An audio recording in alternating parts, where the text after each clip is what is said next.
Hello दोस्तों, मेरा नाम शैलेंद्र कुमार। मैं स्वागत करता हूं आपके अपने चैनल एग्रीटेक में। तो आज डिस्कस करेंगे ट्रैक्टर के बारे में, जानेंगे डिटेल में ट्रैक्टर क्या होता है और किन किन भागों से मिलकर बना होता है, इसका कंस्ट्रक्शनल कैसे इसका कंस्ट्रक्शन किया जाता है, तो कैसे ये असेंबल्ड होता है, तो इसके सारे पार्ट्स के बारे में जानेंगे डिटेल में। तो स्टार्ट करते हैं। तो ट्रैक्टर बेसिकली होता क्या है? ट्रैक्टर दो शब्दों से मिलकर बना होता है। तो इसमें फर्स्ट इंक्लूड होता है ट्रैक। ट्रैक का मतलब होता है ट्रैक्शन, और टर का मतलब होता है मोटर। तो ट्रैक्टर का अगर बेसिक इसकी जो डेफिनेशन होती है, ट्रैक्टर एक शब्द जो होता है जो कि संकर्षण और मोटर से लिया गया है। तो ट्रैक का मतलब ट्रैक्शन और टर का मतलब होता है कि जो मोटर होता है इसमें। तो ये दोनों शब्द को जोड़ दिया जाता है तो ये ट्रैक्टर बनता है। ट्रैक्टर एक वाहन है जिसे विशेष रूप से धीमी गति से एक उच्च ट्रैक्टर प्रयास देने के लिए डिज़ाइन किया गया है, जो कि ट्रेलर या मशीन को कृषि या निर्माण में उपयोग करने के लिए प्रयोजनों के लिए लाया जाता है। तो इसको ट्रैक्टर कहते हैं, जो कि आमतौर पर किसान इसका यूज़ करते हैं। तो ट्रैक्टर की कुछ विशेषताएं होती हैं। जब ट्रैक्टर असमान खेतों में औजार के साथ में काम करता रहे तो उसे भार का सामना करना पड़ता है। कोई भी चीज़ होती है, जब वो वर्क करती है तो उस पर कुछ भार रहता है, उस पर कुछ रिएक्शंस रहती हैं जो उसमें रिएक्ट करती हैं, उसका अपोज करती हैं, उसमें रेजिस्टेंस लगता है। तो इसमें अन्य स्थिर मशीनें जैसे कि थ्रेसर हो गया या फिर फर्टिलाइजर से स्पेयर्स होते हैं, जो ट्रैक्टर के पीटीओ शाफ्ट से मिलकर इसको चलाया जाता है। एंड इसमें एक प्रावधान होता है पीटीओ शाफ्ट को, जो उसकी मदद से किसी भी मशीन को ऑपरेट किया जाता है।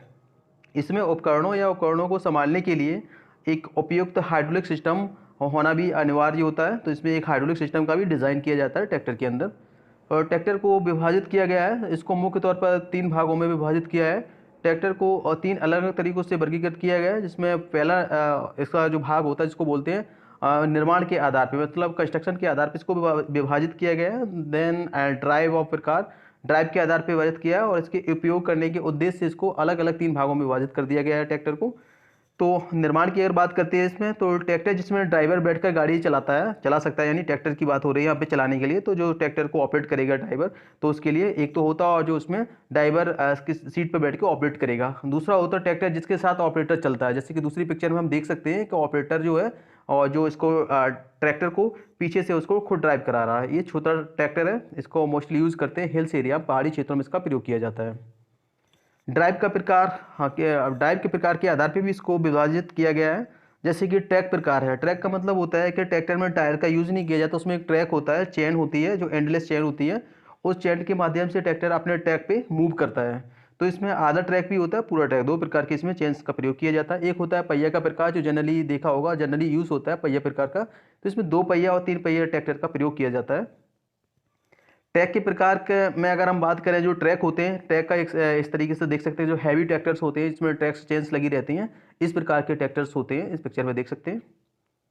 एंड ट्रैक के प्रकार में अदर इसमें और भी पिक्चर्स हैं, इसका देख सकते हैं। जो ड्राइव के प्रकार है, इसको ड्राइव किया जाता है ट्रैक्टर्स को आसानी से, यहाँ पे ड्राइवर से उसको ऑपरेट कर रहा है, ट्रैक्टर को चला रहा है। तो इस प्रकार के ट्रैक्टर्स देखे जा सकते हैं। देन इसका उपयोग किस लिए किया जाता है, उसके उपयोग के आधार पे इसको, जैसे कि उपयोगी ट्रैक्टर्स होते हैं ना, तो इसमें फसल ट्रैक्टर भी होते हैं, ऑर्डर ट्रैक्टर होते हैं, औद्योगिक ट्रैक्टर्स होते हैं, गार्डन ट्रैक्टर्स होते हैं जो गार्डन में यूज़ किए जाते हैं, रोटरी ट्रैक्टर्स होते हैं, एंड वाहक लागू ट्रैक्टर्स होते हैं, अर्थ मूविंग ट्रैक्टर्स होते हैं। तो ये डिफरेंट डिफरेंट कैटेगरीज के ट्रैक्टर्स होते हैं जो प्रयोग में लाए जाते हैं। तो उपयोगी ट्रैक्टर्स कैसे होते हैं? ये सामान्यतः प्रयोजन ट्रैक्टर हैं, और इसकी पीटीओ के माध्यम से किसी अन्य उपकरण को जुताई या ड्राइविंग के लिए डिज़ाइन किया गया है। तो ऐसे ट्रैक्टर को उपयोगी ट्रैक्टर कहा जाता है, यूटिलिटी ऑफ ट्रैक्टर। देन पक्की फसल ट्रैक्टर होते हैं, रो क्रॉप ट्रैक्टर जिनको कहा जाता है, या इस तरह के ट्रैक्टर को डिजाइन किया जाता है। मुख्यतः प्रयोजन ट्रैक्टर सही है, जो कि कृषि उद्देश्य की सभी मांगों को पूरा कर सकता है, जैसे कि जुताई, हैरोइंग होगी, लेबलिंग करना हो, या फिर सीड ड्रिल को खींचने के लिए प्रयोग किया जा सकता है। अन्य मशीन को चलाने के लिए भी इस प्रकार के ट्रैक्टर्स का प्रयोग किया जाता है, जैसे पानी वगैरह उठाना है तो पंप वगैरह, या फिर थ्रेसिंग के लिए भी इस पर्पज से इसका प्रयोग कर सकते हैं।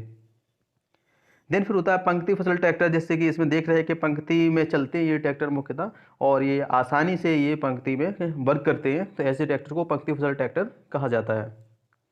बगीचे ट्रैक्टर्स होते हैं जिनको बोलते हैं ऑर्चर्ड ट्रैक्टर्स। तो ये विशेष प्रकार के ट्रैक्टर्स हैं जो केवल बागों में उपयोग किए जाते हैं। इन्हें ऊंचाई पर, बहुत ऊंचाई पर अगर कोई फ्रूट्स वगैरह लगे रहते हैं, फल लगे होते हैं, उनको तोड़ने के लिए इसको प्रयोग में लाया जाता है। पेड़ से फल आसानी से ये नीचे गिरा सकते हैं और पेड़ों को कटाई छटाई करना होता है तो उसमें प्रयोग किए जाते हैं बगीचे ट्रैक्टर। तो इसमें फोटो में देख सकते हैं यहाँ पे बगीचे में कुछ ऑपरेशंस परफॉर्म करना होता है तो इस प्रकार के बगीचे ट्रैक्टर का प्रयोग किया जाता है। औद्योगिक प्रकार के ट्रैक्टर्स होते हैं, ये भार खींचने के लिए उपयोगी होते हैं। जैसे कि कोई हैवी मशीन्स होती है, उसको अगर एक स्थान से दूसरे स्थान पे अगर उसको ट्रांसफर करना होता है तो औद्योगिक प्रकार के ट्रैक्टर का प्रयोग किया जाता है और ये काफ़ी हैवी होते हैं ट्रैक्टर्स। देन बगीचा ट्रैक्टर्स होता है, ये गार्डन्स ट्रैक्टर्स होते हैं। ये निर्माण में बहुत छोटे होते हैं, बगीचे में घास काटने या फूलों के बिस्तर बनाने, मतलब फूलों को सजावट के लिए इसका प्रयोग किया जाता है। ये कटिंग और कटाई छटाई में प्रयोग में लाए जाते हैं। तो बगीचा ट्रैक्टर इस प्रकार के होते हैं, इसमें देख सकते हैं छोटे छोटे ट्रैक्टर्स हैं, इसमें छोटे छोटे से इम्प्लीमेंट्स अटैच्ड हैं और इनको बगीचे के कार्य के लिए प्रयोग में लाया जाता है। फिर रोटरी टिलर्स होते हैं। रोटरी टिलर्स मतलब होता है कि इसमें क्या होता है, ऑपरेट करने वाला पीछे पीछे इसके ट्रैक्टर चलता है। इसमें कोई सीट नहीं होती है ऑपरेटर को बैठने के लिए, ड्राइवर इसमें बैठता नहीं है, वो पीछे पीछे चलता है इसके और इसको ऑपरेट करता है। ये ट्रैक्टर के प्रकार आजकल चल रहे हैं जो कि खेतों में या पहाड़ियों पर इस्तेमाल किया जाता है, जहाँ खेत बहुत छोटे होते हैं और विभिन्न स्तरों पर होते हैं, जहाँ साधारण ट्रैक्टर कुशलता से काम नहीं कर सकते हैं, वहाँ पे रोटरी टिलर का प्रयोग किया जाता है। इसको बाकिंग टाइप ट्रैक्टर भी कहा जाता है। तो इसमें आसानी से देख सकते हैं ये बाकिंग टाइप ट्रैक्टर्स हैं और इस पर ऑपरेटर यहाँ पे इसको ऑपरेट कर रहा है। जो ये ट्रैक्टर आगे चलता है, ऑपरेटर पीछे पीछे से इसमें मूव करता है।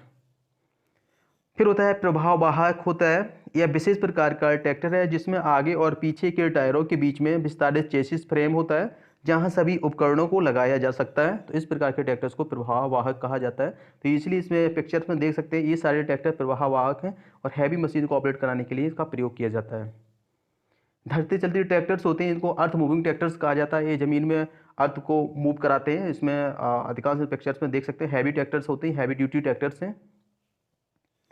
तो इसमें ये पिक्चर्स इसमें देख सकते हैं कि धरती चलती ट्रैक्टर है, अर्थ मूविंग है, ये मूव करता है अर्थ पे। ये चेंडाई ट्रैक्टर है। ट्रैक्टर के मुख्य कुछ साधन होते हैं, जैसे इसमें मुख्य तौर पर जो ट्रैक्टर्स होते हैं उसके कौन कौन से मेन कंपोनेंट्स होते हैं। इसके मेन कंपोनेंट्स की बात करें तो इसमें मेन कंपोनेंट्स में इंजन आता है, क्लच आता है, हस्तांतरण एंड ट्रांसमिशन सिस्टम आता है, पहियों आगे की धुरी जो होती है, फ्रंट एक्सल होती है, स्टीयरिंग्स होती है, ब्रेक प्रणाली होती है एंड विद्युत प्रणाली होती है, हाइड्रोलिक सिस्टम्स होता है और पावर टेक ऑफ यानी पीटीओ शाफ्ट होती है। ये मुख्य इसके ट्रैक्टर के भाग होते हैं, इनसे मिलकर ये असेंबल्ड होता है ट्रैक्टर। तो इंजन इसका मुख्य भाग होता है। ट्रैक्टर को डीजल इंजन के साथ लगाया जाता है। इंजन ट्रैक्टर को चलाने के लिए शक्ति का स्रोत प्रदान करता है। संचरण होता है इसमें। ट्रांसमिशन कैसे होता है, ट्रैक्टर में गियर बॉक्स फिट किया जाता है ताकि ड्राइविंग टॉर्क को बढ़ाया जा सके, ताकि ट्रैक्टर को अधिक लोड खींचने में सक्षम किया जा सके। और गियर बॉक्स में आवास अंतर और कटौती गियर भी फिट किए जाते हैं। अंतर ट्रैक्टर को मोड़ने के दौरान अपने आंतरिक पहिया कटाई के बिना मोड़ लेने में मदद करता है। कटौती से पहिया में ड्राइविंग टॉर्क बढ़ जाता है, तो इसका टॉर्क बढ़ेगा, तो टॉर्क बढ़ेगा उसका पावर भी इंक्रीज करेगा, पावर इसको बढ़ता है। फिर इसमें पहिए होते हैं। दो पहियों को फ्रंट एक्सल और रियर एक्सल में इसमें फिट किया जाता है और इसमें आसानी से ड्राइविंग को पीछे से पहियों के माध्यम से प्रेषित किया जाता है। और बेहतर ट्रैक्शन के लिए जो इसके रियर टायर्स को हाई लेग्स के साथ में इसको जोड़ा जाता है ताकि अच्छा इसमें ट्रैक्शन डेवलप हो, संकर्षण जो बल होता है वो अच्छा इसमें वर्क करे। पावर टेक ऑफ यूनिट होती है जिसको बोलते हैं पीटीओ शाफ्ट। सभी ट्रैक्टरों में एक मानक फिटिंग है और इसका उपयोग स्थिर पंप चलाने के लिए किया जाता है, जैसे पानी पंप हो गया, चैप कटर हो गया, स्पेयर्स हो गए या फिर उर्वरक स्प्रेड आदि इत्यादि। जो पीटीओ से अटैचमेंट होता है जो पावर को ये सप्लाई करता है, तो इंजन पावर आएगा पीटीओ से, पीटीओ फिर सप्लाई करेगा जो भी स्टेशनरी मशीन होगी उसको पावर ये डिलीवर्ड करता है। तो ये आसानी से पीटीओ शाफ्ट के द्वारा पावर को ट्रांसमिट किया जाता है। तो मुख्य तौर पर ये दो प्रकार की होती है। एक स्टैंडर्ड पीटीओ शाफ्ट होती है जिसके जो स्टैंडर्ड रेवोल्यूशन होते हैं 540 प्लस माइनस 10 होते हैं। अगर इसमें जो नंबर ऑफ 7 स्प्लाइंस हैं, तो अगर 7 से ज़्यादा स्प्लाइंस हैं, अगर इसमें 21 स्प्लाइंस हैं तो इसके आरपीएम 1000 होते हैं। पीटीओ शाफ्ट के लिए ड्राइव होता है। पीटीओ शाफ्ट को 3 तरीके से ड्राइव किया जाता है। पहला होता है इसमें ट्रांसपोर्ट ड्राइव होता है, दूसरा होता है स्वतंत्र ड्राइव और तीसरा होता है निरंतर। और इसमें निरंतर मूवमेंट करता है ट्रैक्टर, उसके साथ साथ में पीटीओ शाफ्ट मूव करती रहती है। फिर सारा ड्राइव क्या होता है, जब भी क्लच ट्रैक्टर को शुरू करने के लिए लगा होता है, मतलब क्लच को दबाया जाता है, तो पीटीओ शाफ्ट संचालित होता है। दस्ता मुख्य इंजन क्लच द्वारा नियंत्रित किया जाता है। जब क्लच को पीटीओ शाफ्ट में दबाया जाता है तो डिस्कनेक्ट भी हो जाती है और ट्रैक्टर की गति के बिना काम करने के लिए मशीन गियर तटस्थ में होना चाहिए और क्लच को फिर से संलग्न करना चाहिए। इसमें स्वतंत्र अभियान होता है। इसका मतलब होता है कि इस व्यवस्था में ट्रैक्टर गति में या खड़े होने पर शाफ्ट चालू रहेगा और इसमें डॉग क्लच की मदद से इसमें ड्राइव को एक अलग क्लच द्वारा नियंत्रण किया जाता है। तो इसमें अलग अलग क्लच होते हैं। एक होता है निरंतर दौड़ना ड्राइव। इसमें क्या होता है, इस प्रणाली में ड्राइव को अलग क्लच के माध्यम से नियंत्रित किया जाता है।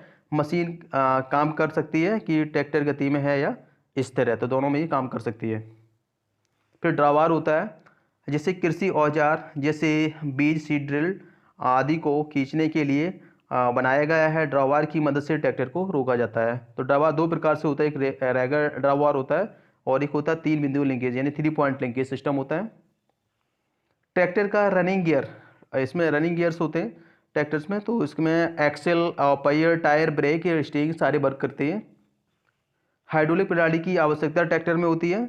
इस प्रणाली की सहायता से उपकरणों को ऊपर या नीचे किया जाता है या उनकी गहराई को नियंत्रित किया जा सकता है। इसके फायदे क्या हैं? ड्राइवर की थकान को कम किया जा सकता है। स्नेहन की आवश्यकता नहीं है। भार और झटके जो लिंकेज या इम्प्लीमेंट्स पर आ रहे हैं हाइड्रोलिक सिस्टम द्वारा लिए जाते हैं। तो हाइड्रोलिक प्रणाली के जो घटक होते हैं, इसमें एक कंड होता है यानी जिसको रिजर्वर कहा जाता है, पंप होता है, एक नियंत्रक वाल्व होता है, इसको प्रेशर रिलीफ वाल्व कहा जाता है, एंड नली के पाइप्स होते हैं इसमें, एंड एक्चुएटर्स होते हैं और एक्यूमुलेटर्स होते हैं। इनका प्रयोग किया जाता है।